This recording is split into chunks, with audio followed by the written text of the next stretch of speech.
Happy Wednesday, everybody. Welcome to the latest IRIS Core Program webinar. This is your host, Andy Forsetto, aka the IRIS Swiss Army Knife, that is speaking to you from the Incorporated Research Institutions for Seismology headquarters office in Washington, D.C. IRIS, which recently celebrated its 30th birthday, is a consortium of universities and an NSF-funded science facility that is charged with operating programs to enable Earth scientists to perform advanced research in the field of geophysics, particularly seismology. Today's webinar is on a research focus, highlighting important scientific results that were either directly enabled by IRIS or presenting important work from one of our partner organizations. In the case of some of the work that's going to be presented today, this was scientific research that was facilitated by our portable seismology instrument program, the Pascal program, which is headquartered at the Pascal Instrument Center at New Mexico Tech University in Socorro, New Mexico. So just as a heads up, these are recorded and they are archived on our YouTube channel. There is a new webinar webpage. The old one was rather antiquated, that is on the verge of being unveiled.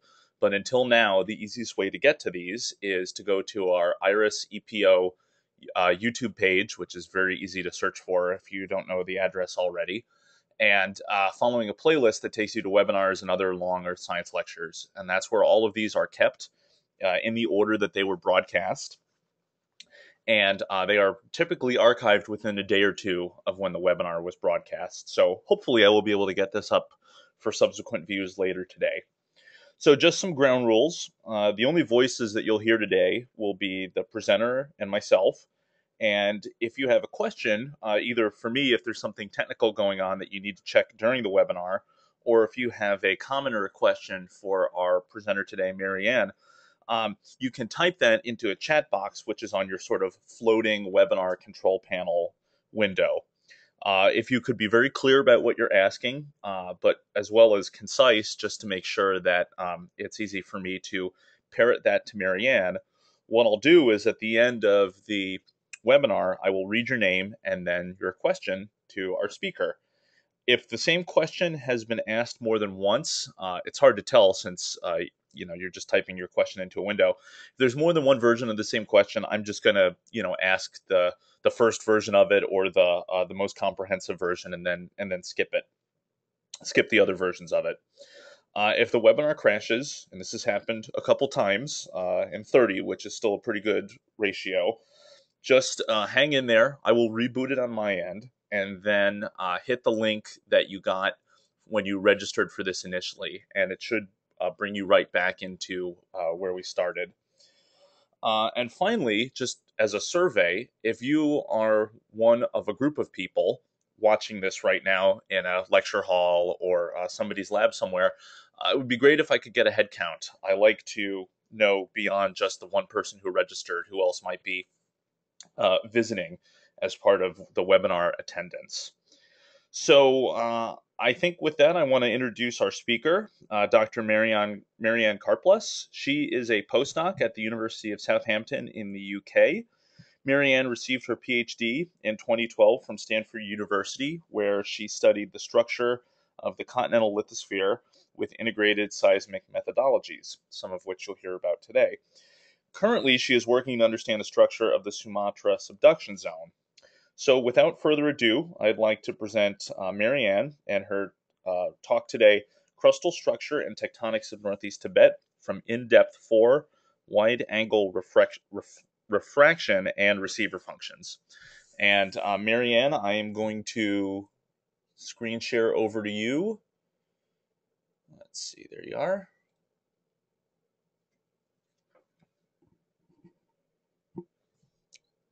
And let's make sure that you're unmuted. Okay, you should be good to go. Okay, great.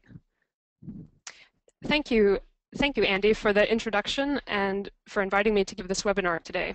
And thanks to everyone joining us live or watching the video on YouTube later. If you have any questions or comments about the presentation today or similar topics, feel free to send me an email. My email address is shown on this first slide, and I'll also show it again at the end, so you can note that if you're interested in contacting me. As Andy mentioned, my current postdoc project at the University of Southampton is investigating the structure and tectonics in the Sumatra subduction zone. And that project uses ocean bottom seismometer data to do wide-angle refraction velocity modeling. However, the work I'll be talking about today is from my PhD research, which uses similar methods to derive P-wave velocity models onshore in northern Tibet.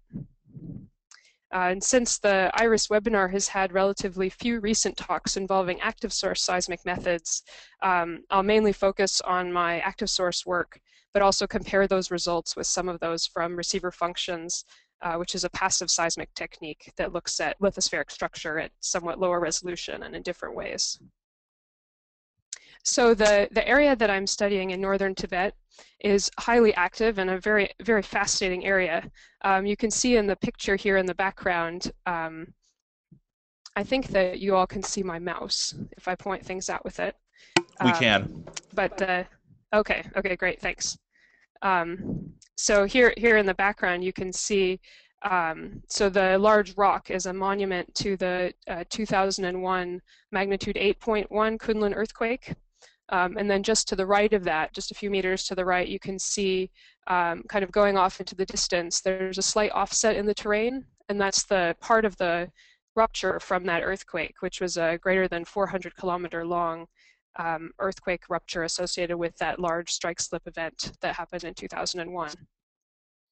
So this is quite an active area and has been active recently. There's been a number of very large, there were 5 greater than magnitude 7 earthquakes on the fault in the last century.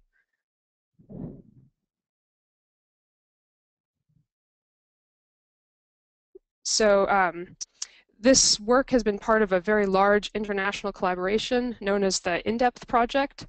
And INDEPTH stands for International Deep Profiling of Tibet and the Himalaya. And there are many, many people at many universities around the world who were involved in this project and continue to be involved in this project. And so this is a subset of that list, and most of these are involved on the seismology side of the project, but there's also a magnetotelluric side as well as other geologic mapping and other groups that have been involved in this work over the years. And I wanted to especially thank our Chinese colleagues at the Chinese Academy of Geological Sciences, because without them, the work wouldn't have been possible. And they really worked extremely hard in the field and in preparation and getting all the permits, and have been very devoted to this project. And so we wanted to especially thank them, as well as all of the other collaborators and researchers who have been involved. And also wanted to thank Iris Pascal for providing instruments, as well as several other instrument centers that provided instruments for the project, as well as personnel to do the technical, take care of the technical aspects of those instruments in the field. So just a brief overview of the talk that I'll give today. So I'll first go through some of the basic motivation and geotectonic setting in northern Tibet, and then I'll go into I mentioned I'd mostly focus on the active source parts of my work, so I'll talk about the P-wave wide-angle reflection and refraction modeling, and then I'll briefly talk about how that compares with the receiver function results after that. And you can see here both of these methods, receiver functions and wide-angle reflection refraction imaging, are giving us a sense for the lithospheric structure. And in one case, we use a local explosive source that's recorded on instruments that records, so the instruments record waves from the explosive source that refract and reflect through the crust and the upper mantle. And then with receiver functions, you have a very distant earthquake, maybe more than 1,000 kilometers away, that is recorded locally on a station in North Tibet that's coming in near vertically. and you can back out some sense of the local crust and upper mantle structure using that method as well. So that's why these two methods are good methods to compare with one another.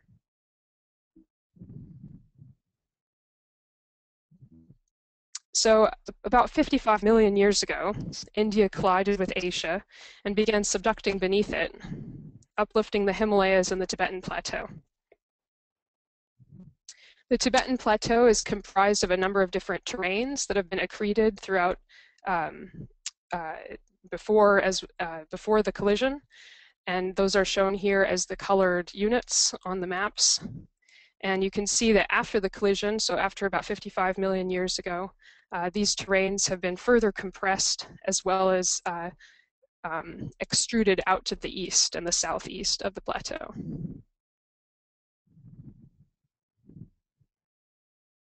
There have been a variety of different models proposed for the deformation of the plateau, and just two n-member models, since I don't have time to talk about all of the different models, are shown here. And the first one is a model that suggests that the terrain motion occurs mostly along strike-slip faults, where each of the sutures that connect between the different terrains cut through the entire crest, and where most of the motion occurs along those large strike-slip faults along those suture zones, such that the blocks are moving coherently.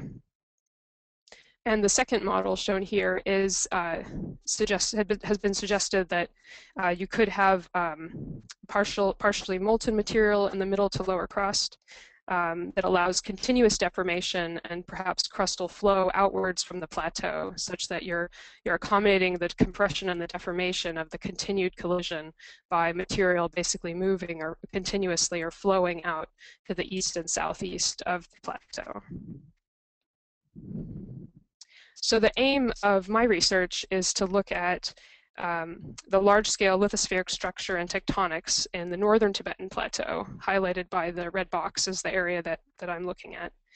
And as I mentioned, one of the main questions is to look at the basic crustal and upper mantle structure, which can tell us something about whether or not which of these models may be consistent with our data, which of them may not be, or what things might need to change. And then also, how does the lithospheric structure and composition relate to the rheology, as well as to the deformation and faulting that's happening in these areas? And we look for evidence of these different possible tectonic models by looking at the seismic data. And one particular focus that I just wanted to draw your attention to in these cartoons is the crust mantle boundary, or the Moho, is the green to purple transition. And the structure on the Moho is one thing in the data sets that I looked at that tells us a lot about these different competing models. So the in-depth program actually began with phase 1 back in 1992, and since then has been building up a picture across the Tibetan Plateau, progressively moving from south to north. And I mentioned they'd use seismic methods as well as magnetotellurics, as well as geologic mapping and several other techniques. So here is a zoom in to the INDEPTH IV study area.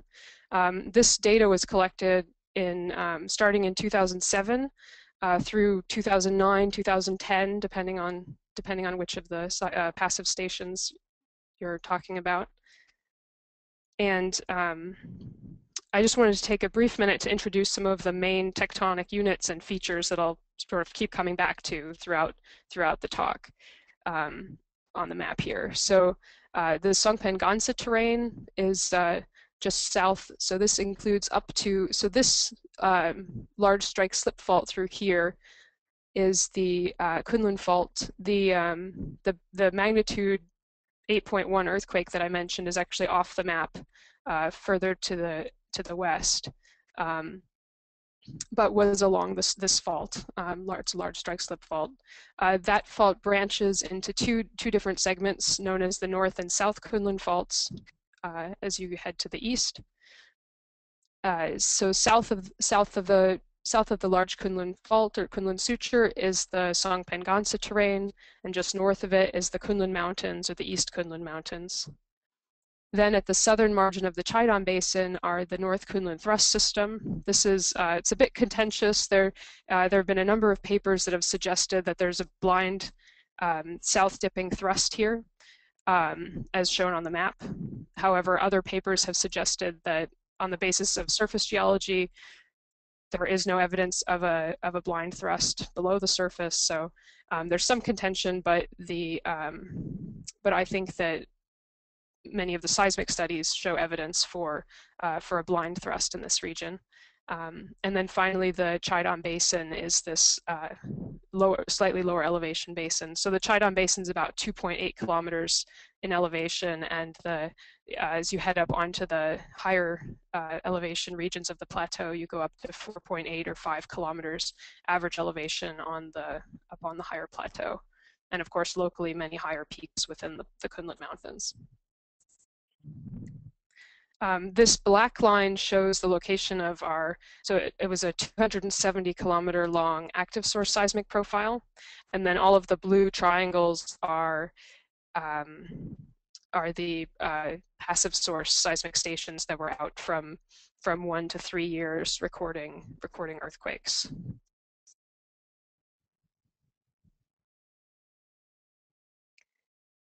So here's more detail about our active source seismic experiment. We had 5 large explosions shown here by the yellow stars that were between 1,000 and 2,000 kilograms of explosives each. And then we had 110 smaller explosions shown as the yellow dots across the central part of the profile. We had 3 different kinds of recording spreads specifically for the active source data for the explosions. The first of those was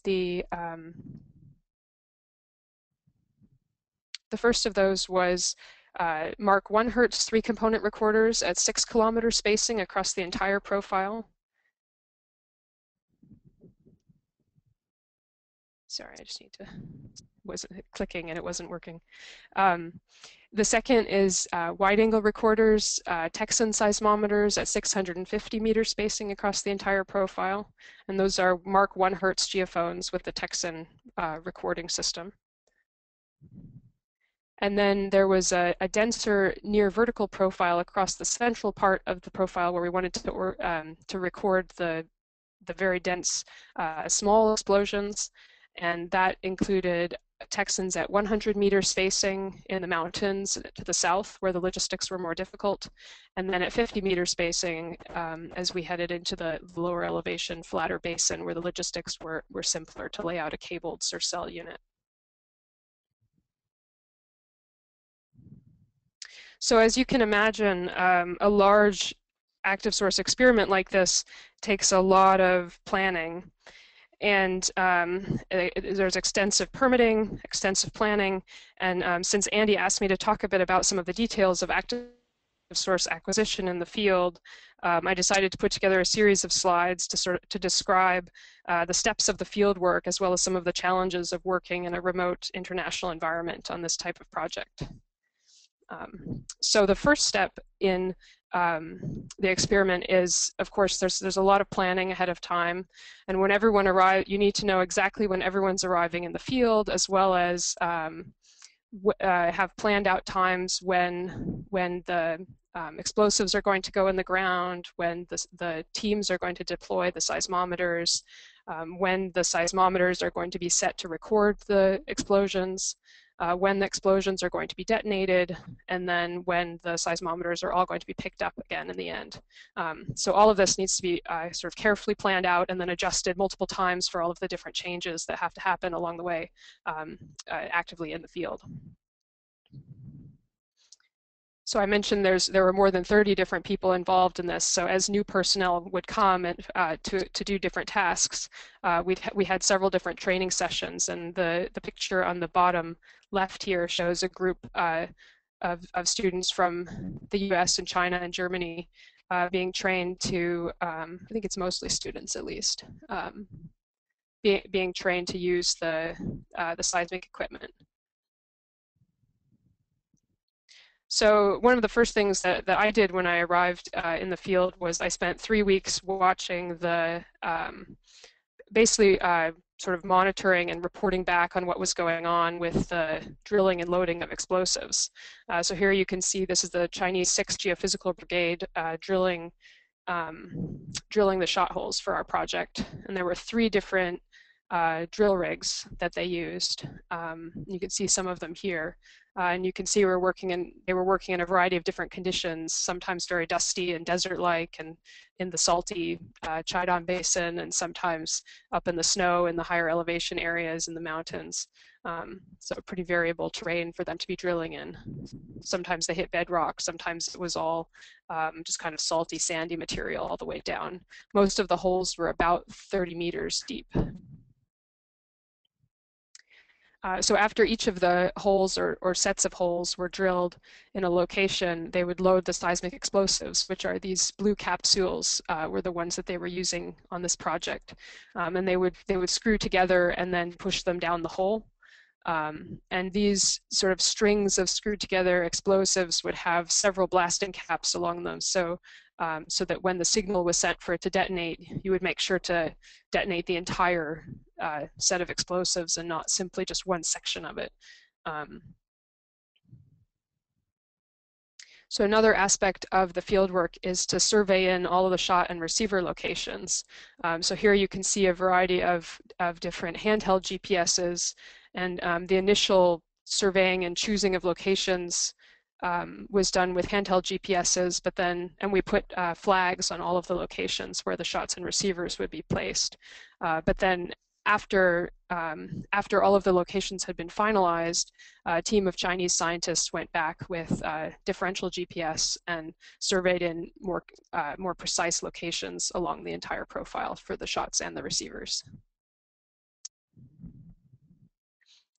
So after all of the explosives were in the ground, we deployed the seismometers, and here you can see the Texan seismometer here that's circled. And as I mentioned, it's a 1 Hertz mark geophone. That it's very important to get good coupling by pushing it all the way into the ground, and also burying it so you don't get wind noise across the geophone. And then this is the Texan recording unit. That also has the batteries in it and digitizes the data as it's recorded.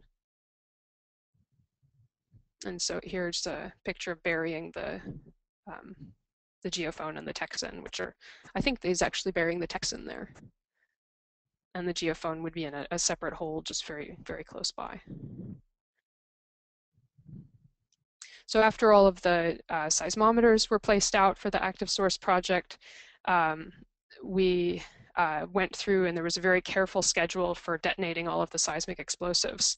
And here's expert members of the Geophysical Brigade wiring up the explosives to send the signal to detonate them. And typically in this kind of experiment, you wouldn't see anything at the surface when the explosion actually goes off, and you might feel a little bit of a shake, but the way that they try to do it, because you want all of the energy to go down into the earth to be recorded by your seismic stations that are scattered along this 270-kilometer long line, you don't want any of the energy sort of converted into kinetic energy and going up in the air. But as you can see in this picture on the right, sometimes depending on the conditions that they're working in to load the explosives, sometimes you do get a jet of dust and dirt and rocks flying up into the air when the explosion goes off. So after the explosions, then we retrieved all the seismometers and downloaded the data from them.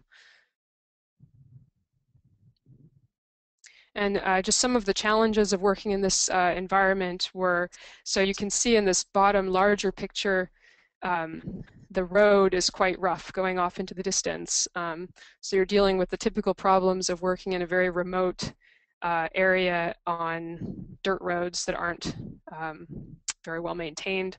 And so there's a lot of mud or snow.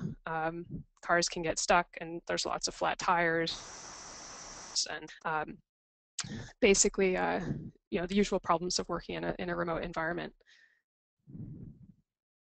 In addition, we had, so were some problems with the drill rigs, some delays associated with the drill rigs breaking. Here they were repairing the drill rig. And I mean, they did an excellent job of getting things back on schedule. There were, actually everything ended up getting done on time, despite the fact that the drill rigs had a few issues along the way with difficult drilling conditions. And then another challenge, so in this background photo, you can see we were camping up on the high plateau. Initially, the plan was, so initially we were going to be driving on certain roads to access certain areas, and there was some problem with the permissions that came through where some members of our group were no longer able to drive on certain roads. And so we had to improvise. We bought a lot of camping equipment, and we ended up kind of going different directions and we had to stay at longer periods of time in certain places because we couldn't drive in and out on the easily accessible roads for one part of the project. So there were kind of logistical changes that had to happen in the field as things like that came up.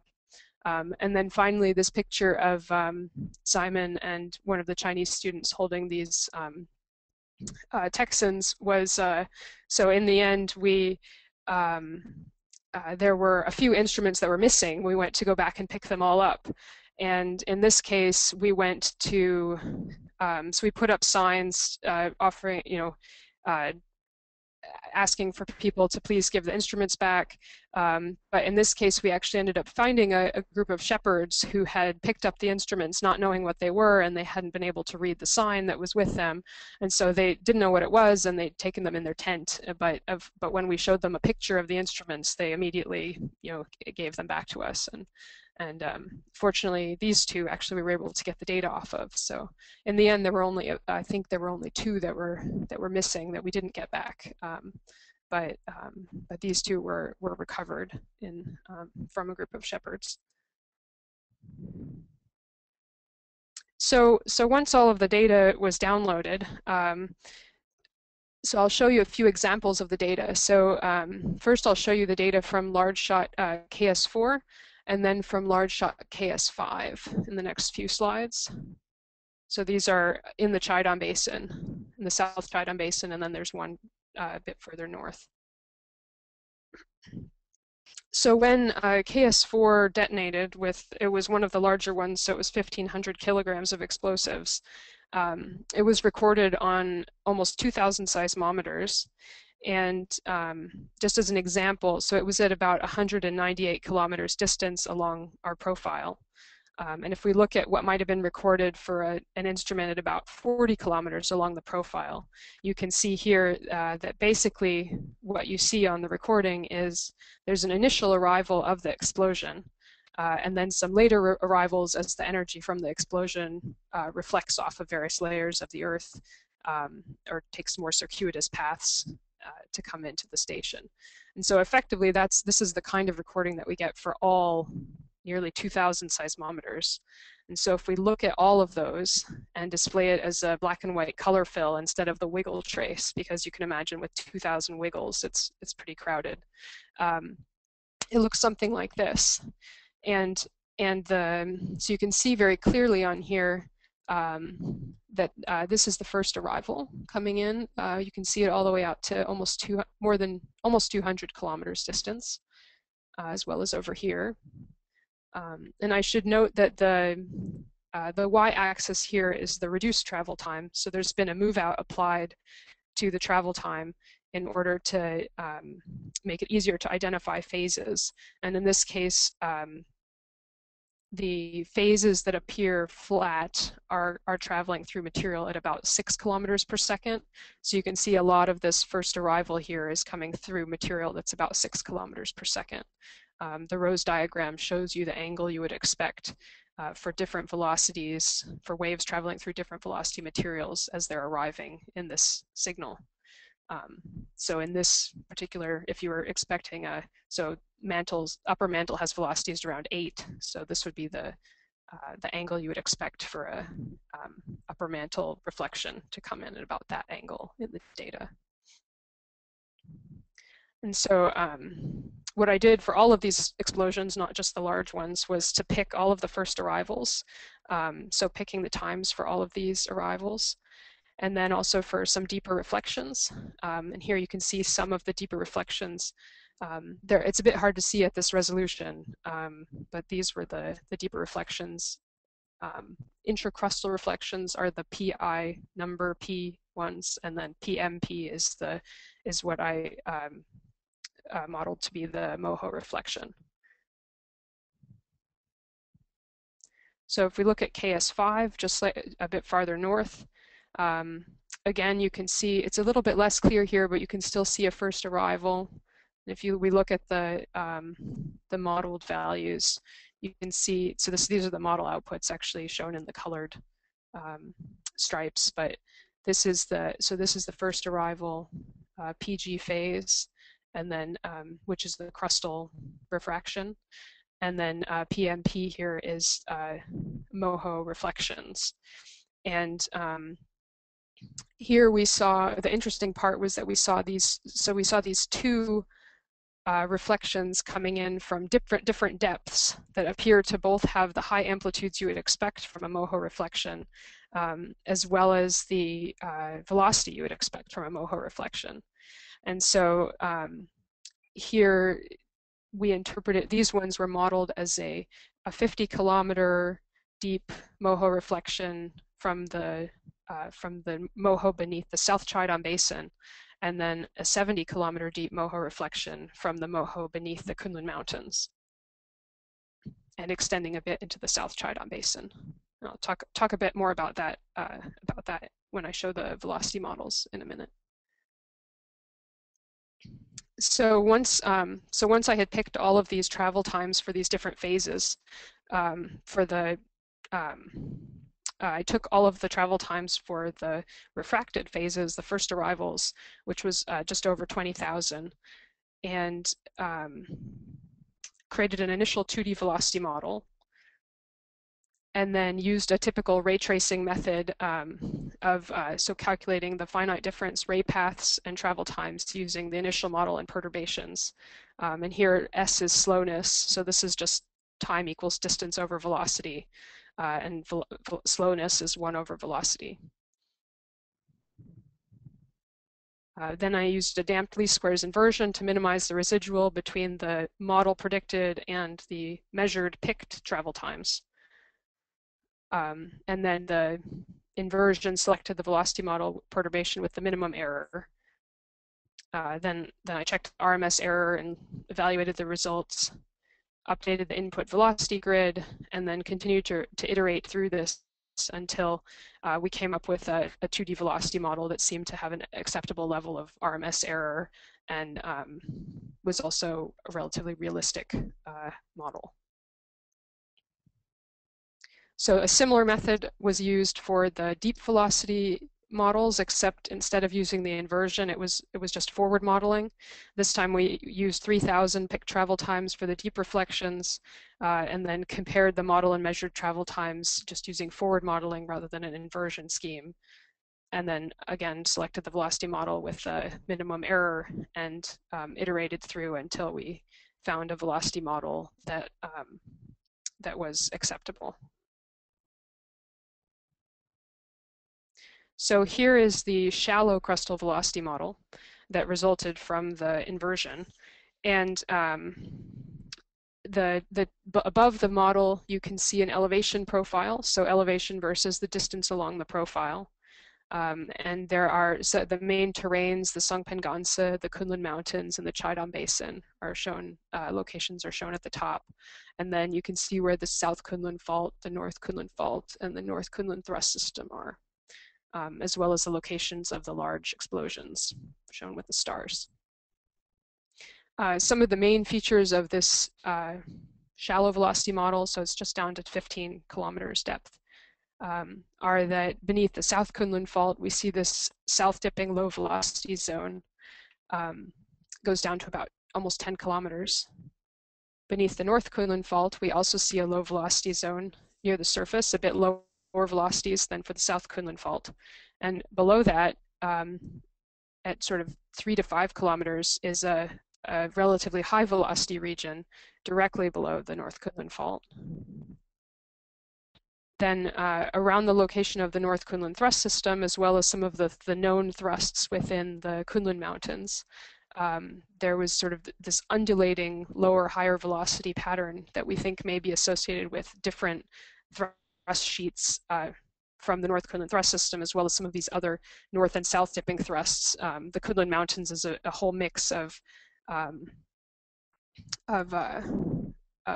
highly deformed and faulted and folded rocks, and so this could be some reflection of that down to a few kilometers depth. And then finally, we recovered a low velocity Qaidam basin with velocities down to about 2.8 kilometers per second. And it, as consistent with previous studies, it appears to deepen as you go towards the center of the basin down to about 7 kilometers here along our profile. The basin is thought to generally have kind of a synclinorium structure, so this is consistent with that model. So then with the forward modeling method, I extended the velocity model down to 85 kilometers are shown here. Again, you can see the main tectonic units at the top of the model. And in this case, you can see the white bars indicate where we had intracrustal or Moho reflections. And the main features of this model are, you can see, so the middle crust below the Songpen-Ganse terrain and the Kunlun Mountains is slightly lower than the mid crust beneath the Qaidam Basin. So you can see overall you're also getting quite a bit lower velocities in the lower crust compared to this area in the very southern part of the Qaidam Basin. But the most interesting feature of this model was the Moho structure, and particularly the reflections, the Moho reflections that we observed. And so the southern, below the Songpen-Ganse terrain, we saw very clearly from several different explosions, reflections off of the crust mantle boundary at about 70, that we modeled to be about 70 kilometers deep. And then beneath the Qaidam Basin, we saw some clear reflections that we modeled to be about 50 kilometers deep. And then in this area in between, we saw what appeared to be overlapping reflectors at about 70 kilometers and about 50 kilometers deep, which we interpret to be sort of a doubling of a double Moho structure. And you might say that this top reflector is not the Moho because it's underlain by crustal velocity material.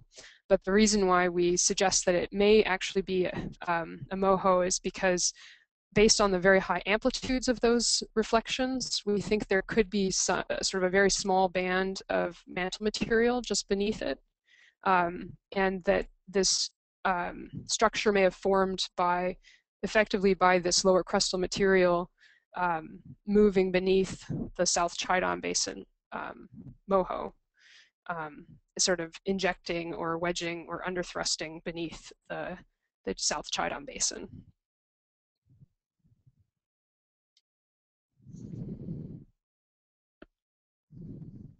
So we used the velocity model to test the several different tectonic models for this area specifically.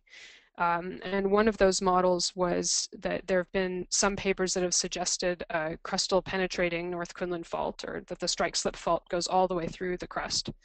And if that was the case, we might expect to see some, I mean, it is a strike-slip fault, but we might expect to see some signal beneath the North Kunlun Fault in the seismic data, but we really don't see any suggestion of offsets or variable structure beneath the North Kunlun Fault, which I think makes this model a bit less likely. A second model that we tested was a model of southward Asian subduction happening just in the South Qaidam Basin, so where you'd have material coming down here effectively. And if this model were correct, we would expect to see south dipping Moho in the South Qaidam Basin, kind of going like this. And we don't see that, so we again rule out this model. An additional model, the Songpen-Ganze wedge model with a Kunlun crust going above and below it, isn't consistent with sort of the mid-crustal velocity structure, where we see the velocity changing around the North Kunlun thrust system rather than similar sort of mid-crustal velocities extending into the Qaidam Basin might be what you would expect with this model. And you'd also expect to see the south-dipping Moho interface, or perhaps south-dipping boundary between the Songpen-Ganze and the Kunlun crust in the lower crust. But again, we don't see that kind of structure. So we also think this is a less likely tectonic model for this boundary. So this analysis of this model led us to propose a new model for the boundary, which is shown here. And as I mentioned, one of the features of this model is that the transition from the thicker to thinner crust, which has been seen in previous studies, was relocated farther north. So it's about 40 kilometers north of the thrust system, or the boundary between the Qaidam Basin and the Kunlun Mountains, and about 100 kilometers north of the strike-slip fault. So it appears that it's not related with either of those, and instead may have some other cause. We also looked at where, so you can see here, the black dots here are seismicity. So you can see that all of the seismicity in this area is quite shallow. And so one question we were interested in was, well, is it possible that we could be getting partial melts or flowing material in the middle or lower crust here? And so when we compared the velocities in the Lhasa terrain, where many people think there may be partial melts or flowing material, with the velocities here, we determined that the most likely, if the partial melts exist here, the most likely regions, the velocities that are closest or less than the Lhasa terrain, are these two areas that are sort of shown with the dots, where it's possible. I mean, we can't really constrain whether or not they're actually there, but these would be based on the velocities. Well, at least not without further work, but based on the velocities, it appears that these are probably the most likely areas for that to be occurring. And based on all of those aspects of this new model, and you can see here also on the map the area of the overlap, the proposed overlap. We think that it's most likely that this kind of structure may have developed by northward movement of the Songpen-Ganze and Kunlun Mountains lower crust outwards beneath the Qaidam Basin, kind of an underthrusting process.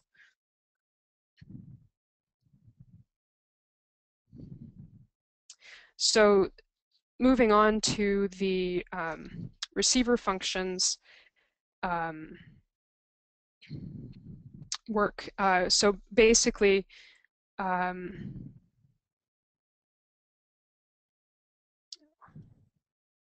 okay. So basically, once we had this model from the wide-angle data, I wanted to test some of these hypotheses in that model with the double Moho structure using a different method, an independent method, and also to see whether or not it was a local feature. I mean, it's not a very big feature. It's only, a few tens of kilometers that we saw this Moho overlap extending out into the Qaidam Basin. So there was, I was wondering we were wondering whether it extends more broadly along the South Qaidam Basin, or whether it's localized to that sort of near the active source profile where that was sampling in this region.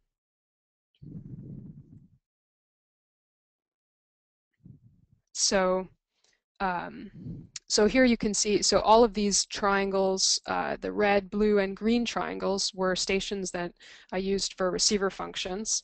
I'll mostly focus on those near the Kunlun-Qaidam boundary for the talk today. The ones in these areas, and the ones along the dense active source profile.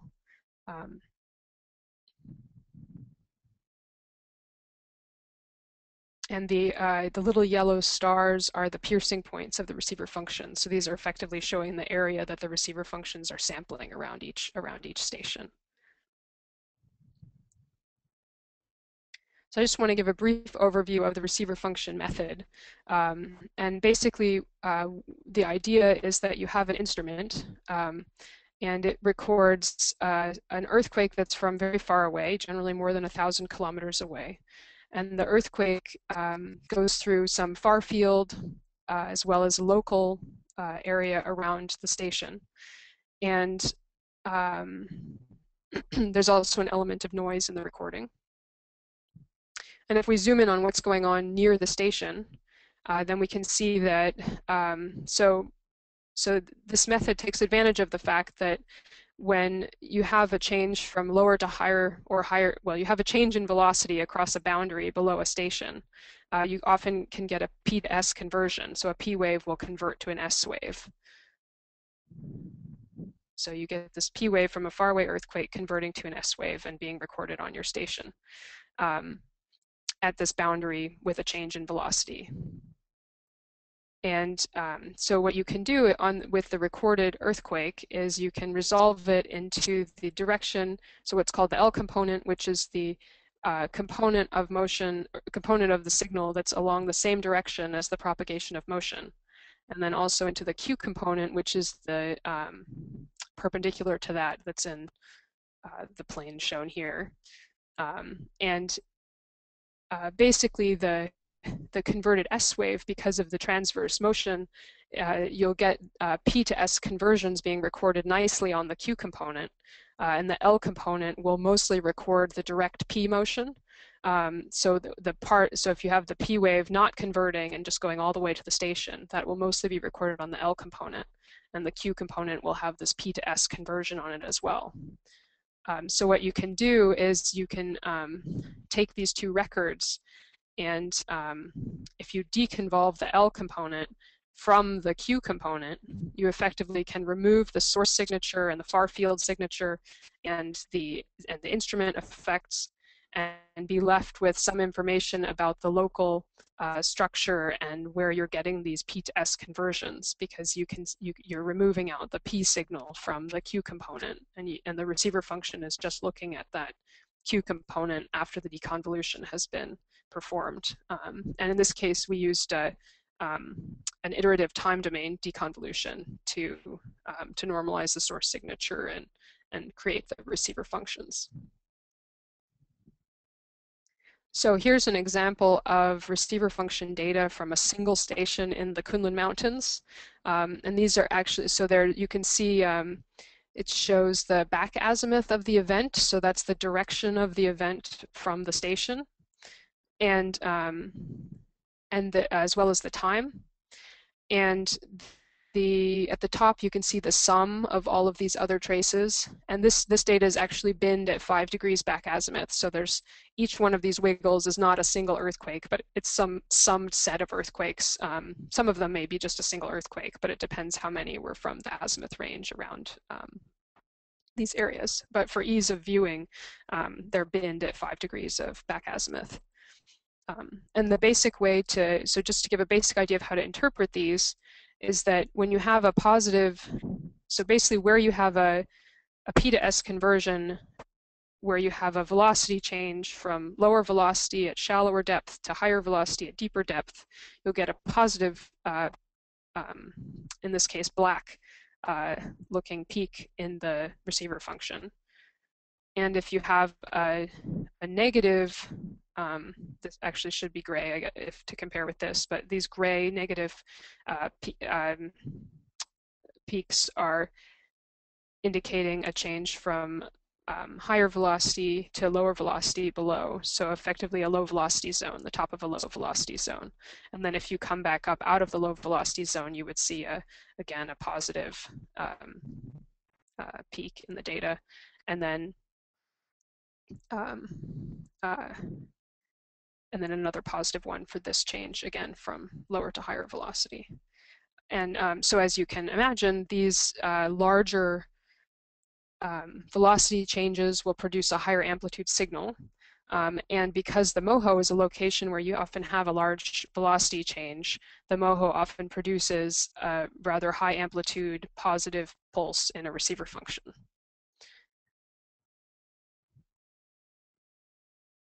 so if we look back at these receiver functions, we can, and we know from the active source data that the Moho in this area is somewhere between kind of 40 and 80 kilometers depth.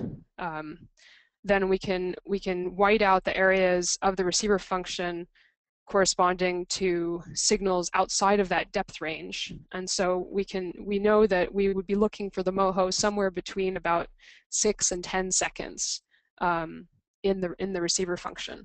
And in this case, we see a pretty clear peak within this range that's right here.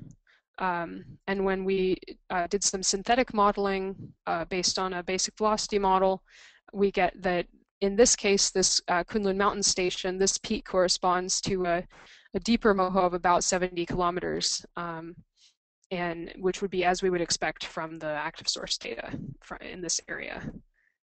So if we look at another station, this time it's near the Kunlun-Qaidam boundary, and we look at, so this time the synthetics are showing a 50 kilometer and a 70 kilometer deep Moho.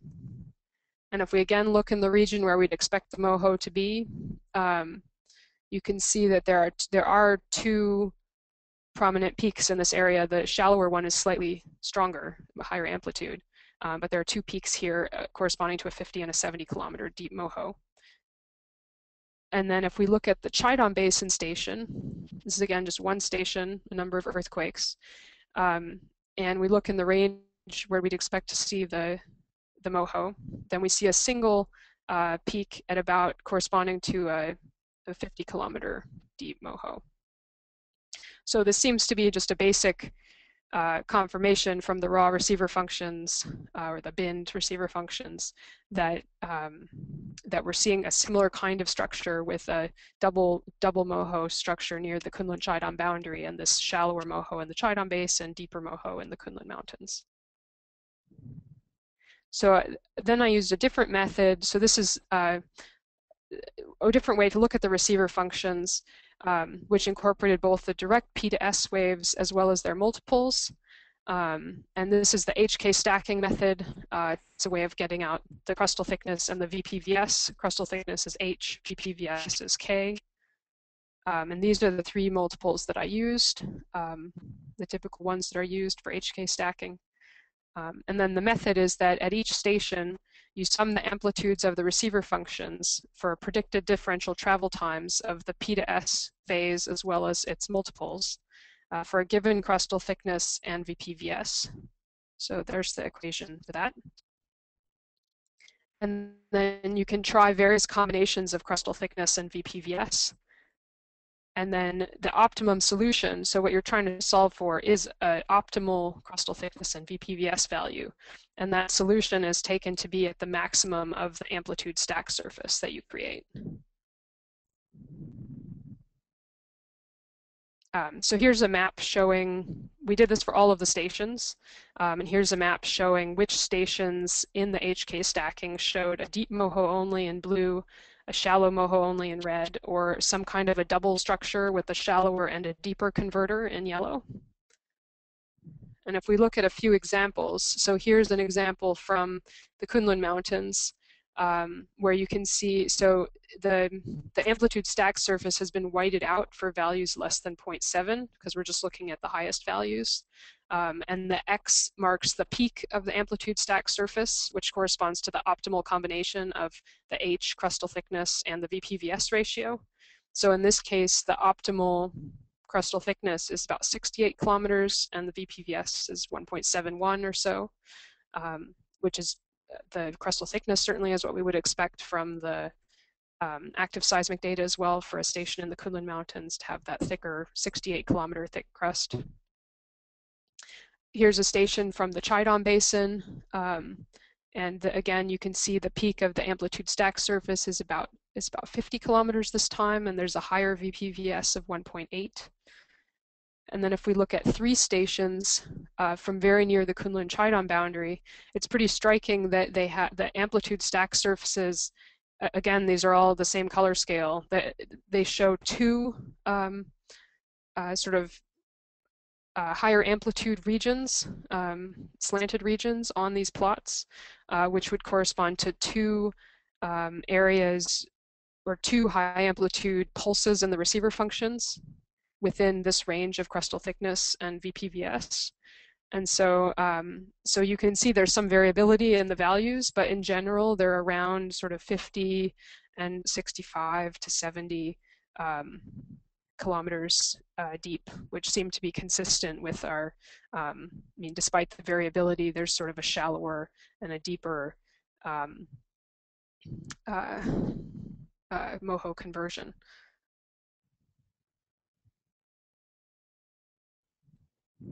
So the next thing that I did with the receiver functions was to display them as conventional CCP stacks.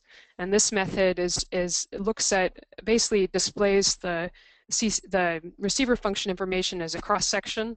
And so you can see the energy is back projected along a cone around a station. So for example, this is for an individual station. And this is a different way of displaying the receiver functions to look at the variation in the Moho structure mostly. And so here are shown 2 profiles. One was this western profile, and then one was the very dense profile across the active source line. And in these you can see, so in this western profile you can see the basement of the Qaidam Basin, and then you can see a strong, oh, in this case, red is positive, blue is negative. So the Moho we would expect to be a high amplitude red appearance in these depth sections, depth versus distance cross sections. So here we see this Moho going from 70 to about 80 kilometers deep in beneath the south part of this profile. And then there's maybe a hint of this shallower signal in the Qaidam Basin just on this northernmost station at about 50 kilometers. Then on the very dense profile, again, you can see the Qaidam Basin. Then there's the Songpen-Gansa Moho. It's deeper, about 70 kilometers to the south, and a Qaidam Basin Moho about 50 kilometers to the north. And the area in between here, so I think there's a number of different interpretations you could make of this particular profile. One of them is that it does look quite convincing that it could just be an abrupt stop. So there's no overlap here, maybe. That you just have a 70 kilometer thick Moho and then an abrupt step to a 50 kilometer thick Moho. Another one is you could interpret maybe a little bit of overlap if you extend this back a little bit, or if you extend this out a little bit, or all the way to this red pulse. Or it could be that it's a diffraction, so I hesitate to interpret this feature, but there is a fairly clear dipping red conversion here. So I would want to do a bit more modeling to make sure it's not just a diffraction, but off of a sharp edge here. But this could also be a reasonable way to interpret this, maybe a northward dipping feature going down into the mantle. So if we look at another profile off to the east, again, a relatively sparse profile, like 6 or 7 stations, we can see the Qaidam Basin, and then a deeper Songpen-Gansa Moho, a shallower Qaidam Basin Moho. And in this case, it looks like there's quite a bit of overlap, although the signals are a bit noisier than the other profiles. And then if we look at 3 stations, just single stations with displayed like a CCP stack across the boundary or very near the thrust system, I think all of these show somewhat of a complex structure, but you can kind of see these multiple positive conversions around 50 to 55 and 65 to 70 kilometers. So it appears that there may be, and each of these is showing maybe 20, so this one, for example, is showing maybe 20 to 30 kilometers of overlap. So again, a pretty small feature, but it does appear that these single stations are recording this slight overlap in these 2 high amplitude conversions. So in summary, so combining the wide angle active source profile with the receiver function results, here is a kind of just a cartoon version summarizing some of the new discoveries about this boundary and this area in northern Tibet. And one of those is that, so this change in thicker to thinner crust appears to be located maybe up to 40 kilometers north of the North Kunlun thrust system within the South Chaidam Basin. And the transition from thicker to 70 kilometer thick crust to thinner 50 kilometer thick crust appears to be present in some, mostly present in some form from kind of 91.5 degrees east to 98 degrees east longitude. So along this, around here is sort of 91.5. So kind of along this boundary and then continuing out of the page towards the other edge of the Chaidam Basin, along the South Chaidam boundary. However, as I mentioned, there's a lot of variation you can see in the receiver functions in terms of the exact depths to those two different boundaries. They seem to vary a little bit, to vary along strike. And the details of how thick the layer of crust underlying the layer of Kunlun Mountains crust underlying the Chaidam Basin crust is also varies across the South Chaidam Basin. Another major finding was that it appears at least from these studies, it appears that the Kunlun Fault, which is shown here, you can see the projection of the location of the 2001 earthquake onto here, as well as the seismicity that was recorded during this project. And you can, from these results, as well as from some ambient noise tomography that I did, it appears that the Kunlun Fault has no seismic signature below about 20 kilometers, which is consistent with where it also shows seismicity. And then finally, we also didn't see any evidence for southward subduction of Eurasia, at least not in the top 100 kilometers near the Kunlun-Qaidam boundary. So it's possible there's some southward subduction of Eurasia further north or maybe deeper in the mantle, but we don't see any evidence right in the South Chaidam Basin of a southward subduction structure that's been proposed by some previous groups. And that's all I have. So thank you very much for your attention, and I'm happy to take any questions. And again, feel free to email me as well after the seminar if you have any questions. Great, thanks a lot, Marianne. That was really interesting. So we have a couple questions queued up, and I'll ask one right off the bat, just while some more people might be typing theirs in. I think the receiver function work, having done that myself for my PhD, is really interesting here. And I was curious if you had looked at anything on the tangential components for those stations around the area that you're interpreting the underthrusting, to see if there's any sort of, I know the azimuthal coverage isn't textbook, but if you had seen anything interesting on the tangentials around that area. That's a great question. Or do I need to give a few seconds delay in between when we switch, or are we both on audio at the moment? We're both on audio, so we're good. Okay. I just wanted to make sure. Okay. That's a great question. So I've looked a little bit at the tangential components, and there's definitely enough signal to indicate that there's probably a significant amount of anisotropy, but I haven't done any sort of systematic studies looking at exactly what that means and where it's located. It's just all of the stations that I looked at the tangential component, it did appear to have a significant amount of signal there, and indicating some amount of anisotropy and some amount of more complex patterns than are captured by just by the P to S receiver functions. Cool, thanks. All right, so we have a couple questions from Mike Taylor, and so I will ask them separately. His first question was, just in general, what was your ray coverage like in the area that you were modeling with the controlled source work? I might have that slide. Let me just check if I put it. I was just looking at it earlier today. I don't think I put it in here.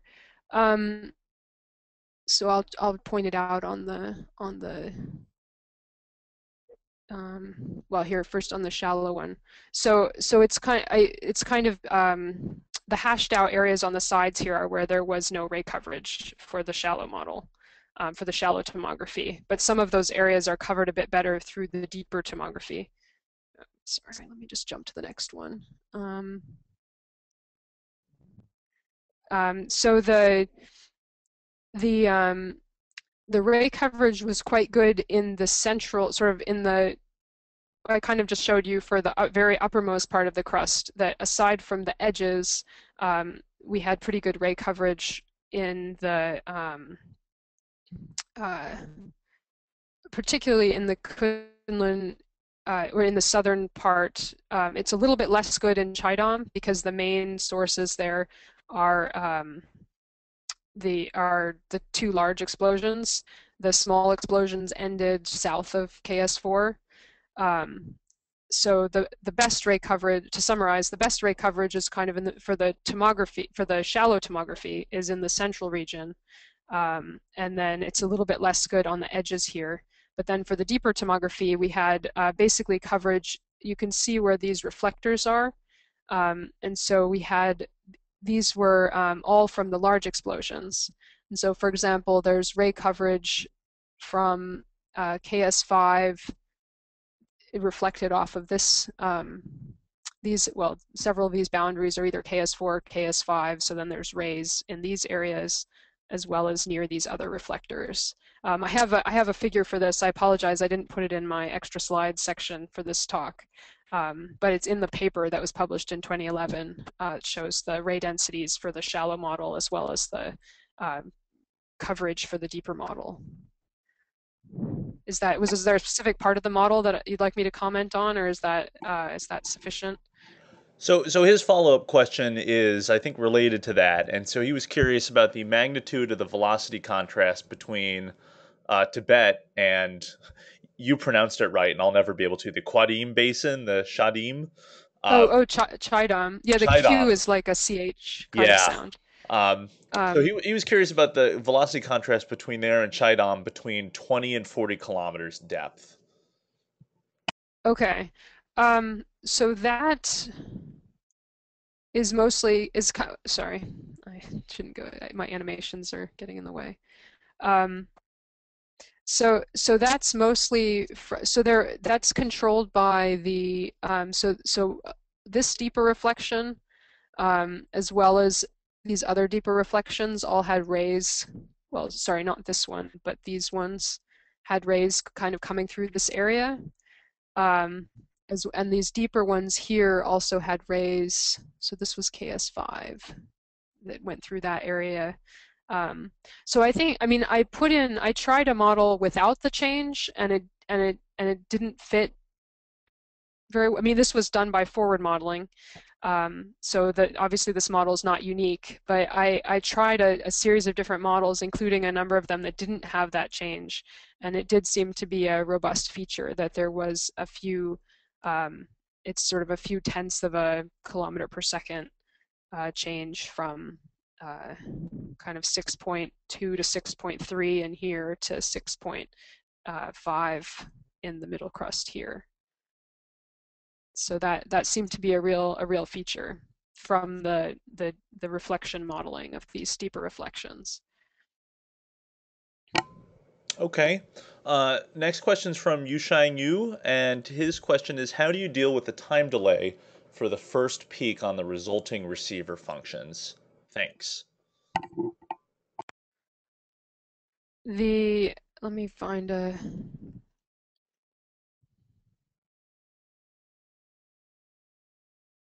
um, so you mentioned, the question was, how do I deal with the time delay for the first peak? Um, I'm wondering if this question might be based on the fact that, so the typical way that people do receiver functions in the US is using the radial and tangential components instead of the L and the Q components. And when you use the radial and tangential components, you have um, you always have a peak indicating the P. You have some spilling of the P arrival onto the radial component, and so you'll have a peak always at 0. When you use the Q and the L components instead, this first pulse should be real structure and not from the P to S conversions, and not from the um, direct P arrival. So these are all aligned on the direct P arrival.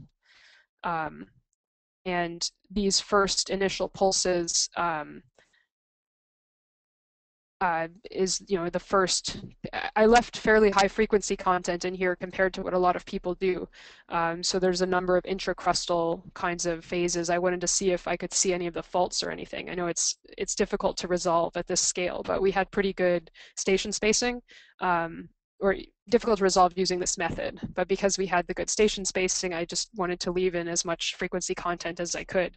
But these are probably relatively minor, shallow kinds of features, but they should be real structure. So I wonder if that answers the question, or if there was a different feature that the questioner might have been referring to. I think that's what he was getting at. Yeah. Okay, because So these are aligned on the P onset, same as you would with the radial tangential method, but just this method removes the direct P a little bit better, and there's still some other methods you can use that do it even better, but this method removes that a little bit better than the radial tangential method, so you don't end up with that pulse right at 0. yeah, there's definitely multiple camps in how you do rotations for receiver functions. I mean, I did it the RTZ method, and for what I was looking Yeah. at, it didn't matter. But it's definitely more, it's a step that helps when you're trying to really get the 100% most accurate picture of structure. Um, Yeah, I think usually for the deeper structure, it makes no difference whether yeah, or not, which method you use. I only use this method because I was taught by Reiner Kin's group in Germany, and that's the method that they use. So I think a lot of the groups in the US use the radial tangential method for rotation, and there's some in Canada that also use the LQT method. So it shouldn't affect sort of what's going on with the Moho, for example, or any of the major deeper converters. yeah, below about 5 kilometers, you're sort of out of wherever the P would be anyway. Um, Hmm. Okay, so the next question is from one of your Stanford geophysics colleagues, Justin Brown. Justin writes, Marianne, great talk. I'll ask this as a source seismologist, and you may laugh, but why is there no tectonic tremor on the Kunlun fault? That's a good question. Well, I don't know if anyone's looked for it. Um, so you may have a better sense for that. That he may have a better sense for that than I would. But I mean, yeah, I haven't actually I haven't read anything about it, and I don't think I've heard anyone talk about it. Um, so I'm not sure why. I mean, I didn't look at any events that were actually from the Kunlun Fault, or any. Um, I mean, I was looking at time windows that could have included some local events, but none of them were actually from the Kunlun Fault. But as far as I'm not aware of anyone having tried to look for tremor, so I'm not sure if if it's a solved question of whether or not there is tremor there. I think at this point the INDEPTH IV data is totally open in the DMC, right? Yeah, uh, the active source data is all totally open, and most of these, so all of the passive data that's in Iris is open, but some of the stations that were German instruments weren't put in Iris. So if those data are controlled by the Geophone German Data Center at GFZ Potsdam. And so some of the stations, particularly along the linear profiles, won't be available in Iris, but contacting the German data center might be a way to have access to those. But all of the ones at IRIS are totally open. Okay, great. All right, so we have a couple more questions. The next question is from Kang Wang, and Kang asks, in the beginning of the presentation, you summarized two of the previously proposed models, block model versus crustal flow, to explain the evolution of the plateau. Which one does this study tend to favor? So I'll go back to the slide with the models. Um,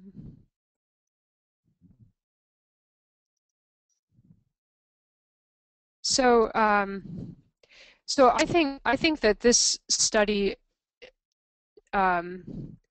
tends to it favors um, I wouldn't say that it's not a conclusive answer for either one. So I think that it would still sort of as depicted here at least, and these are somewhat simplified cartoons. Um, but you can like just for example, in both cartoons, the Kunlun suture or the large strike slip fault is drawn as going through the entire crust and upper mantle in both cases. And I would suggest from the work that I've done that it appears that it may only go down to 20 kilometers. The the fact that I think that it's a relatively shallow feature, only down to about 20 kilometers, I think indicates that at least in the recent past, you may not be getting a lot of large-scale entire lithosphere kind of motion along these strike-slip faults, at least not the Kunlun fault. But you may be getting, you may have had that at some time in the past, but it doesn't look like you're having that at present. And with regard to the second model, so we did see like the velocities were low enough that I think they could be consistent with having partial melts. And there's also been some magnetotellurics that have shown partial melts up to and beyond the Kunlun suture. So I think that it's that more work needs to be done, but there's a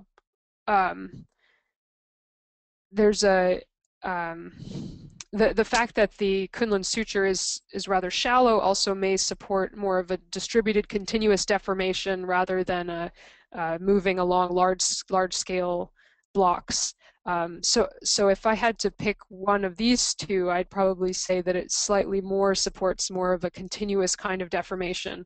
But I think all of the data together indicates that there's some combination of motion happening on the strike slip faults in a more discrete manner, as well as continuous deformation between the faults. That it's not necessarily kind of one or the other, because there is obviously a lot of motion on the Kunlun fault. And there has been a lot of motion, and it's still quite active. But so some kind of hybrid model, I think, would probably be the best. But I think that several of the features of our model do argue for a reasonable possibility of partial melts in the Kunlun area, possibly as far north as the South Qaidam Basin, or at least the Kunlun Mountains north of the suture. And then also that the large strike slip fault doesn't appear to go that deep, and so it may be that the deeper part of the fault could be erased by continuous deformation in the lower crust, or a decoupling of the deformation between the upper and lower crust.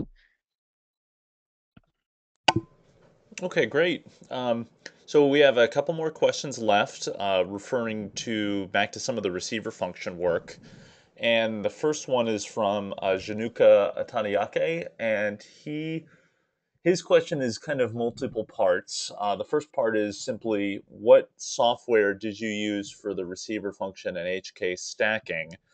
And then his second question is, how sharp are the discontinuities when you take into account Fresnel zone of teleseismic waves? For the LAB, this can be about 30 kilometers. So do you really need two Moho discontinuities separated by about 20 kilometers? Um, so for the receiver, for the first part of the question, the receiver functions I calculated using I mentioned that the Reiner Kins group in Germany taught me the methods and used seismic handler, which is similar to SAC, but it's a little bit more commonly used in Germany, I think, compared to the US. Um, and it has some built-in codes to do rotations and deconvolutions and those kinds of things. So I used some scripts in written for seismic handler to do the receiver function calculation. Um, and then for displaying the results, I used GMT and MATLAB for different parts of the displays. And for the HK stacking, I used Ju and Kanamori's algorithms coded into MATLAB. So I used um, basically their algorithms, but written for MATLAB, and then did the HK stacking in MATLAB. And then for the third question about the Fresnel zones, so let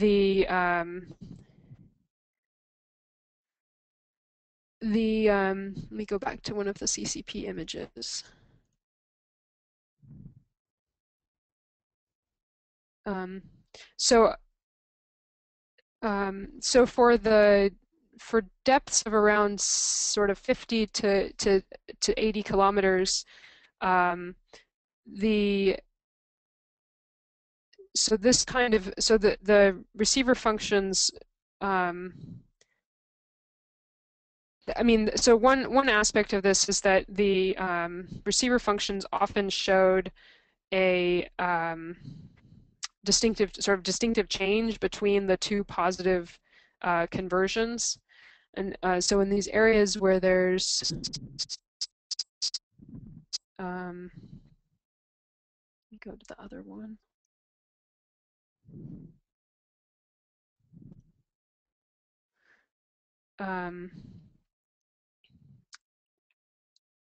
So I'm not sure if I entirely remember the question exactly as it was stated, but the fact that is it a question of, so I don't think the fact that you have some signal at 50 kilometers here and some at sort of 70 kilometers here, I think it's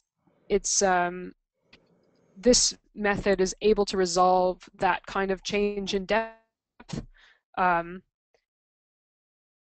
because with this kind of frequency of signal and this kind of method of processing. I mean, people very typically interpret, for example, I mean, there have been a number of studies that have interpreted where people will interpret a Moho conversion, for example, and then maybe you can almost see one here, like a top of the lower crust potentially, like another positive conversion where you may have a change from lower to higher velocity. So without getting into too much sort of technical detail, and I can sort of answer a clarified question if you want to re-ask it, but the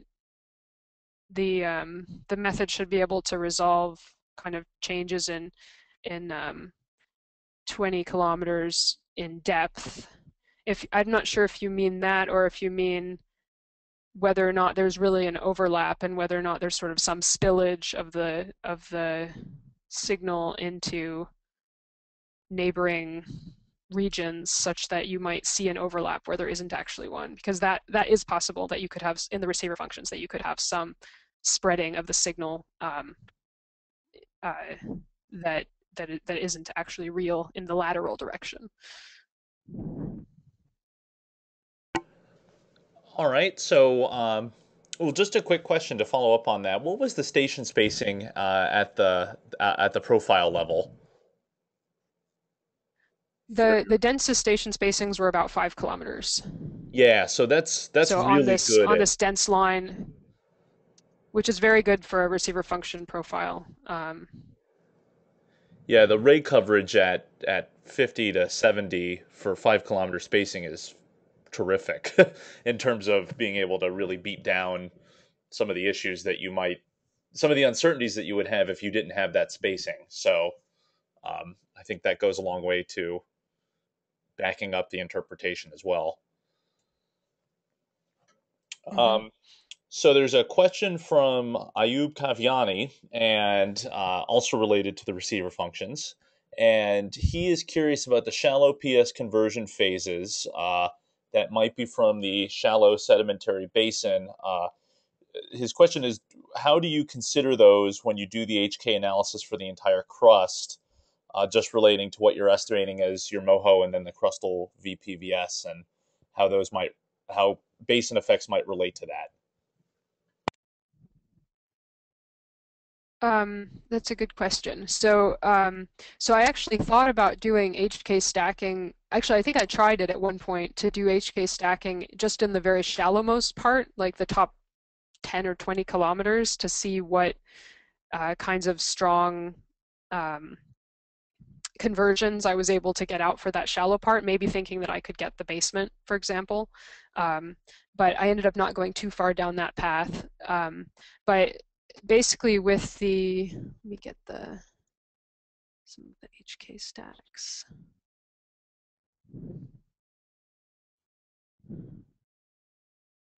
Um, so here I'm only showing so in order to look specifically at these two deeper conversions, I only looked at kind of, this is only showing, I think, 45 to 75 kilometers, but I looked from 40 to 80 kilometers to see if there were, well, for all of the stations when I was looking to see if there were multiple conversions here. As far as so there is an assumption about the velocity model that's made when you're doing the HK stacking. And I did some testing to look at, for if you have a shallow basin, for example, you could have different impacts if you actually model the low velocities of the basin compared to not modeling them. Um, in terms of the depth to your converters. Um, but so when so I did some testing, changing the velocities and using different velocity models, and the features were stayed relatively robust, and there was maybe a few kilometers change in the location in the depths to these two converters, but in general they it was plus or minus a few kilometers is kind of within the error of the method anyway, and so they remained, they remained robust. And they didn't change a lot in depth. Does that answer the question? I think so. Um, all right, so that's it for questions. And well, Marianne, I just want to thank you again for being available to give this talk. I think you ended our spring webinar series on a really high note, and I really appreciate that. Great. Well, thanks a lot for inviting me. It was a lot of fun. Great. All right. Well, thanks again, Marianne, and thanks to everybody who attended and stuck with us for a probably one of the more extensive Q&A sessions afterwards as well. It's a solid 30 minutes of after questions, so that's great. So this has been recorded. I'm going to hit stop in a second, and then I will be posting this on YouTube. So stay tuned for future webinar advertisements. I might sneak one or two in over the summer, but otherwise, we'll see you all back here in the fall. And thanks again, Marianne. Take care.